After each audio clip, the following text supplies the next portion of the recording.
Good afternoon, good afternoon, good afternoon. Today is Thursday, February 6th. Why is it February?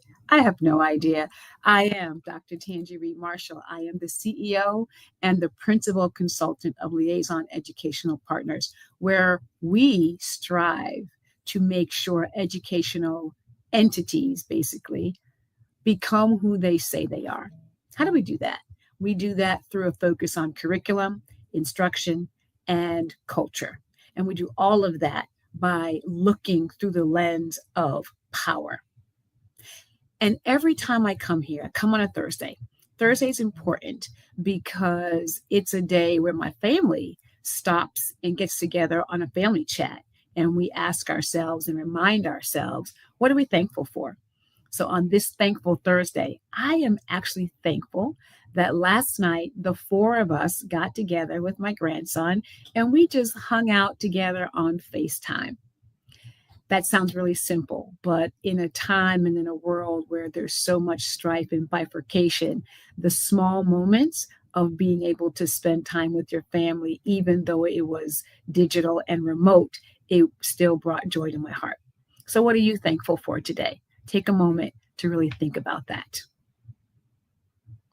Well, we're back, and this week there's been so much going on in the world, and I like to come to this space and really talk about the power through educational spaces and do it in a way that operationalize it. There's a lot of conversation about shifting the power dynamics and making sure that power is distributed evenly and equitably, but there's not as much conversation around what does power look like.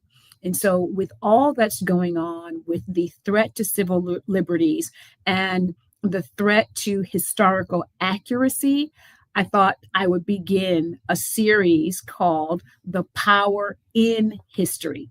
A lot of times we talk about the power is history, but there's a lot of power in history.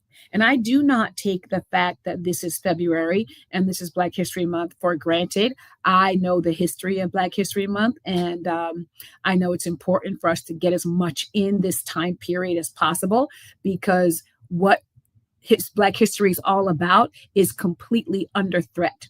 And so I want to take some time and really break down some critical aspects of history so that we can contextualize where we are in our American construct right now. And Benjamin Franklin was asked, well, they all were asked, all the founding members were asked, did we have a democracy or a republic? What did we have? And Ben Franklin came back and he said, you have a republic if you can keep it. And we are asking ourselves some very important questions right now about whether or not we can keep this republic that we've got going on. So I'm going to spend the next few moments really sharing some of my own thoughts about the power in history. So let's get started. So let's move to the next piece of this and really bring up, first of all, I always ask you, do you have a copy of my book, Understanding Your Instructional Power? It is a game changer. I just heard from an educational leader and the person said, Dr. Marshall's book has forced meaningful conversation and made us take a step back looking at our instruction. Came from a coach in the North Carolina area. And they talked about one of the critical aspects of our focus, which is instruction. And so really excited about that. And I'm going to give you an opportunity to get the book. You can scan that QR code. And later on in our time, I'll give you a way to get a signed copy of the book as well. So what are we talking about when I talk about history and the power that's in history? First and foremost, history is not neutral. Okay. It is about controlling the narrative. It's about the past. It is about the present. But most importantly, this historical understanding is about what we begin to talk about, not just today, but like 10 years down the road, 15, 20, a decade down the road, a century? What's the story that's going to be told? And the power in the history is going to be governed by what we say. That is why there's such a concentrated, concerted effort to erase. And I used to think it wasn't about erasure, but it is. It really is about erasing the pieces of American history that folks don't want kids, adults to remember and kids to learn. They want to have a story about this country that is incomplete. When I was in the classroom, and kids would come up to my students would come up to me and tell me, "Oh, Miss Marshall, something happened." I would ask them for three things. I would ask them for their side. I would ask them for the other person's side. But then I would say, well, then tell me what side the truth lies on. And this is about making sure that the truth is elevated, not just one side or the other. So the power in history is the power to dictate the storyline. And so history really is a battleground because of the inherent power that's in it. And I want to draw your attention to some historical shifts that have always been a fiber, I shall say. It's a weave in the American construct and how we see things. I'm going to blow this particular slide up so you can see it more. I want to highlight a few errors, a few timetables in the American cycle so that you can really, really see why there's such a concentrated effort and a real force to undo what really has been done in this country. So the first era I want to talk about is the antebellum area, the pre 1865, that area before, ante, A-N-T-E, as the prefix meaning before, that antebellum South, that antebellum period. And then one thing I want to focus on is literacy. You do not get the power in history without being literate. Literacy is a dynamic force in understanding the constructs and understanding the connections and understanding the context of any era in which we find ourselves. My pastor always makes this statement when he's about to deliver a message. He says, I want to give you the context before I give you the content. And if we are not literate, if we are not truly building a literate society, having the context is going to really impact the degree to which the content is going to make any sense. And so in the antebellum period, we know, I know, and I hope you're knowing, and maybe you're learning now, the criminalization of Black literacy. Enslaved people were not allowed to read or write. They just weren't. And it wasn't because reading in and of itself was bad. It was because the owners of human beings understood what happens with a literate person. Frederick Douglass was caught saying, well, he wasn't caught saying, but Frederick Douglass is known to have made the statement that once he learned how to read, he was unfit to be a slave. Because when you are literate, your mind becomes your own. You walk in the agency that is inherent to all human beings. And so when enslaved people were caught being taught how to read or found out that they knew how to read, there were life and death consequences to that. People being caught teaching enslaved people how to read faced murder, faced criminalization, particularly if you were an enslaved person and you were found teaching another enslaved person how to read, you were surely in danger of your life being taken from you, whipped. You could have been, as a woman, faced atrocities that women normally face. And if you were a person who was white and you were caught teaching an enslaved person how to read, you would face your own set of issues and your own set of consequences that would jeopardize your own safety. And so we move out of that period and we move into Reconstruction, right? The Black education period expands. We become one of the fastest, or if not the fastest group of people to become literate. Huge. It is unheard of because our Black people, Black formerly enslaved people, understood that the power in literacy was the power to direct their own lives. And that was huge. So what did they do? They developed their own freedmen schools. Black colleges were established. During that time, you see the requisite backlash, though, because the advancement of a people who are believed to be subhuman, not human, inferior intellectually and socially and through their humanity, whenever that group begins to make advancements, there is always the related and the concomitant backlash that goes with it. So in this time of the freedmen schools popping up and churches and Black formerly enslaved people creating their own communities and building their churches and building their own institutions, they were met with literacy tests, literacy laws, intense segregation laws, and the KKK begins to emerge as a force to push this group, a group from which my ancestors are part, back into a subjugated space. And of course, this is quick, and I'm not giving you all the information, but I want to make sure that you get what's happening and the power in the history that is being removed cannot be removed. It must not be removed. And so we really want to share some of this. And so, then we move into the post-World War II era, right? There's a significant event that happens to stabilize the country after World War II. And the president at that time signs into legislation the GI Bill.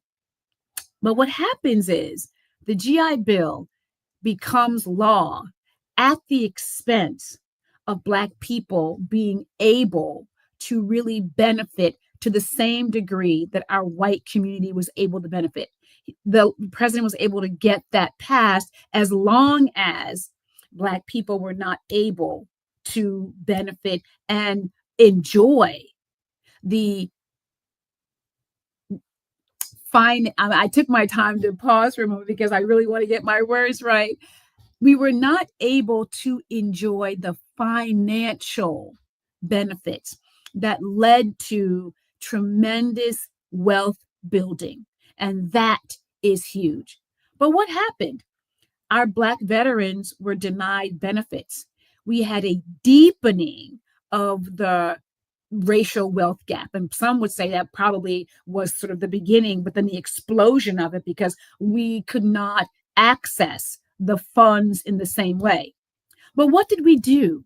We continued to build literacy practices that kept our community together. The power in our history as literate people rests that when there is a backlash to our growth and our advancement, we always decide on our own to exercise our agency for our full advancement and our full empowerment. So then we get the civil rights movement. And a lot of us know what's happening in the civil rights movement.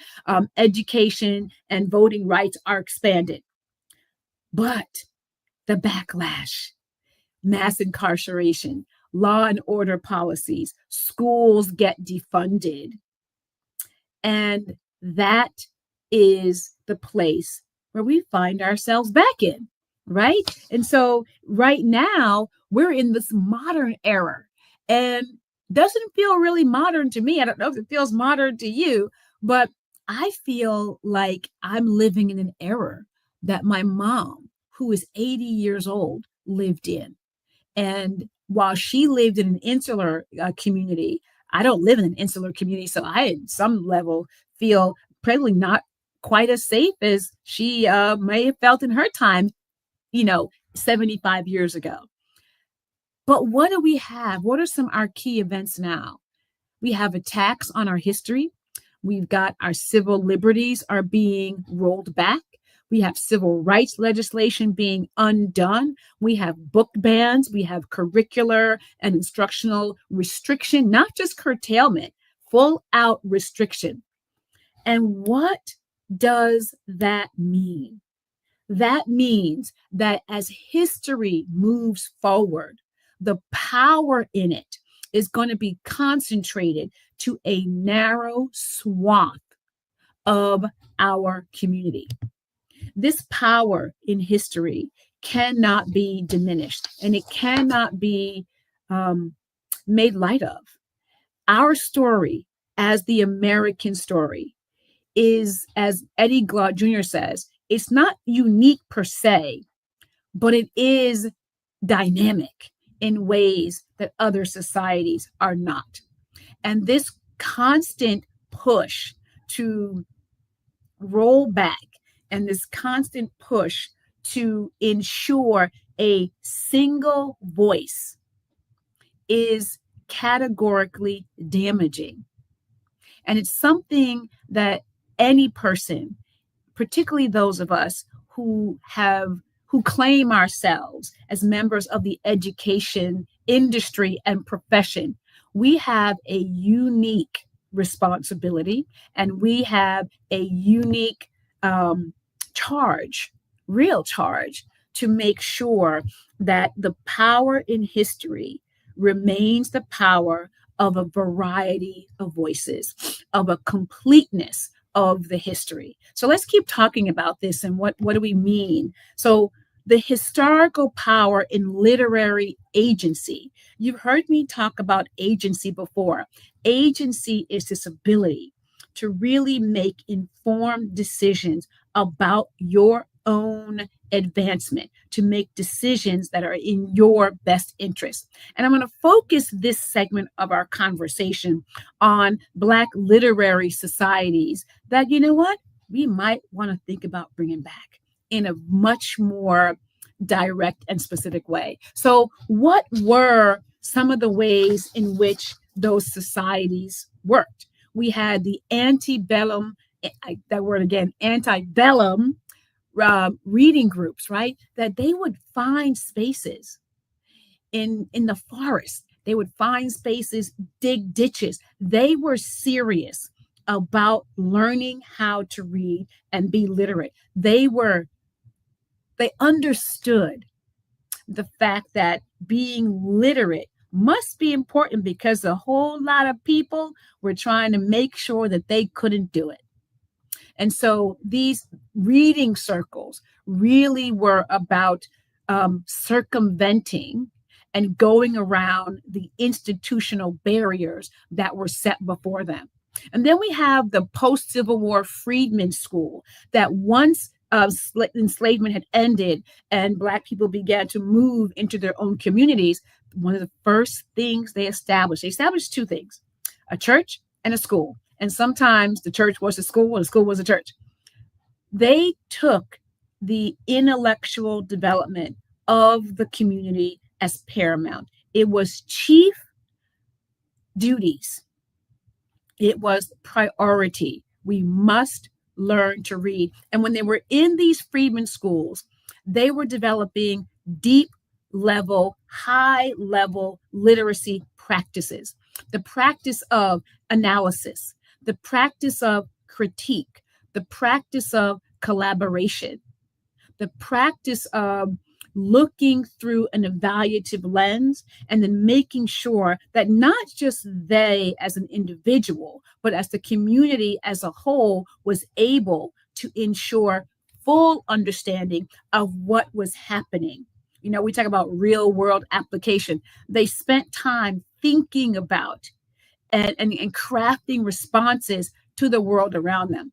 And then as we move forward in the world, we get actual Black literary societies. You may have heard about them in the Harlem Renaissance, where they're groups, women's groups and men's groups, really coming together to build targeted literary societies. They would get together and they would read books, mostly nonfiction books, but really learning about highbrow literary practices, right? The Socratic method, coming together to build a society within a society that is strong, that defies the barriers, that understands that being literate is critical to survival.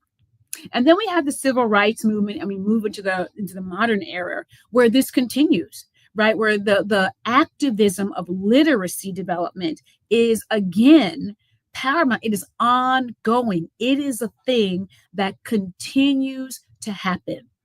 And we find ourselves in this space again, where leaning into literary societies might just be the way to go to protect ourselves, that we do not allow ourselves to be erased, that we do not allow ourselves to be pushed out of the story of America. We want every person in this country deserves a full and complete story of the United States.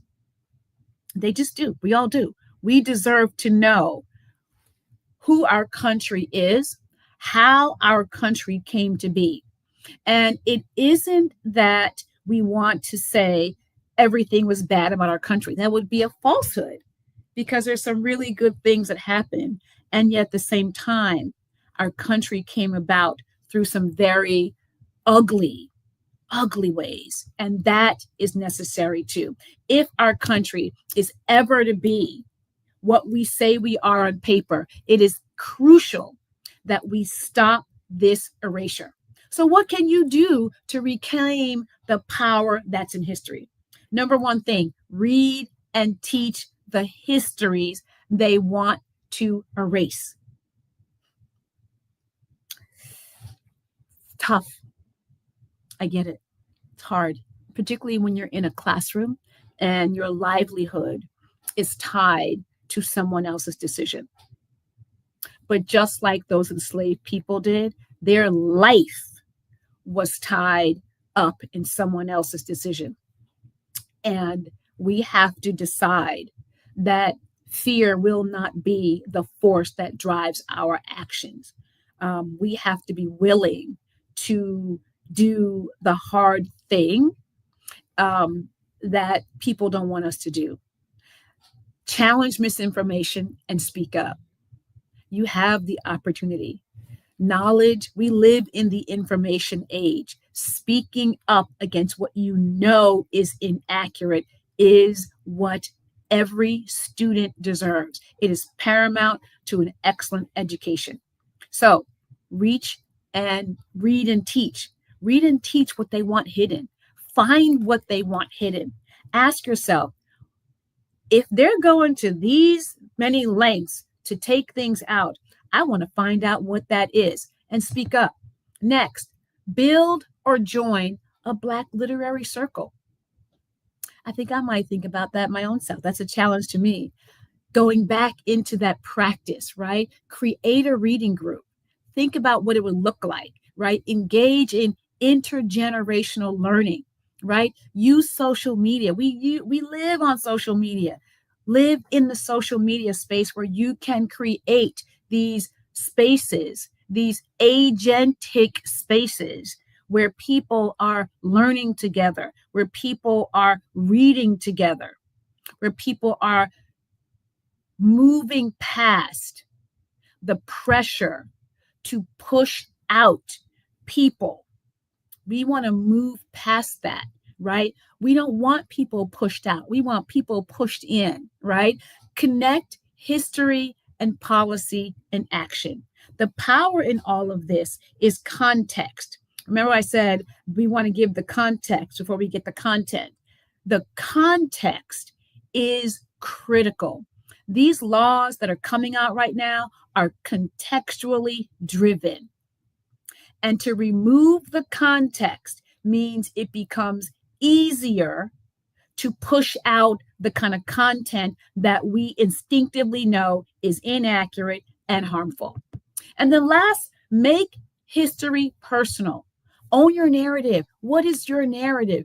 Take time to research your own family and community history. Document and share stories of resilience. Use history as a blueprint for resistance. The power in history is in the power that it allows for us to move forward with. And that is something that they can never erase. As much as they try, the power in history is that it leaves the breadcrumbs. We can follow, we can learn, we can really, really take back this power and do the things that our students deserve. We're educators. And I talk about power in education because there is power in education. I talk about that because it matters. It is critical and it is crucial to the wholesale development of a literate populace. Many, many years ago, when I was in the classroom, I used 1984 and Animal Farm as a tool or tools to advance critical thought and analysis.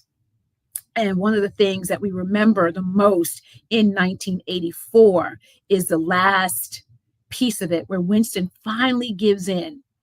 He finally gives in to the 2 + 2 = 5. He had been fighting and fighting and fighting.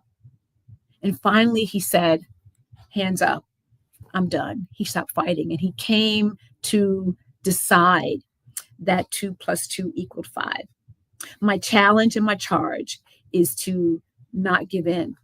2 + 2 is 4. 2 + 2 = 4. And it's really critical that we recognize the power that rests in history, the power to help us create the America that is on paper, the truths that we hold as self-evident, as the equality of every person, right? To pursue their dreams. We love to say that we are a nation of laws and we are the beacon and we are the example. Well, you have to be the example at home before you can be the example elsewhere. So the power in history is the power to push and challenge. And I want to thank you for that. And want to let you rest with this last statement. Power is in history. And history equals power. I want you to claim it. I want you to use it. And I want you to teach it. And I thank you for that, for your time today. And really want to just give you a couple of more reminders. I will be back next week. And next week, we're going to talk about the foundations of public education. And I trust you, well, trust me, it is not what you were taught. There's my cliffhanger on that. So, do you have a copy of the book? I'm going to put it out there again. I want to give you some information about, actually, I'll make the slide even bigger for you. Get the copy. There is a QR code right there. But if you want a signed copy of this book, please go to liaisoneducationalpartners.org and click on the books tab. You'll see the books tab. It'll take you to a link that will allow you to get a copy of this book that I will sign for you. And then want to also say, hey, last week I talked about this. I am thrilled, so excited. My Power Shift Experience 4-week course on power. It's a blueprint for understanding your instructional power. Registration is open. There's a QR code. It is there. Please register. It will change your life. 4 weeks, 2 hours each week of live instruction, plus private community where we're going to get together and share our ideas. If you want to really revolutionize the quality of your culture, you will sign up and register for that. And then let's just keep talking. Would love to chat with you. If you want to know more about the work I do and how I can support you, there is a way for you to do that. The QR code is there for you. And I will see you next week. Thank you for your time today. Have a thankful Thursday. And remember, the power is in history. Use it, teach it.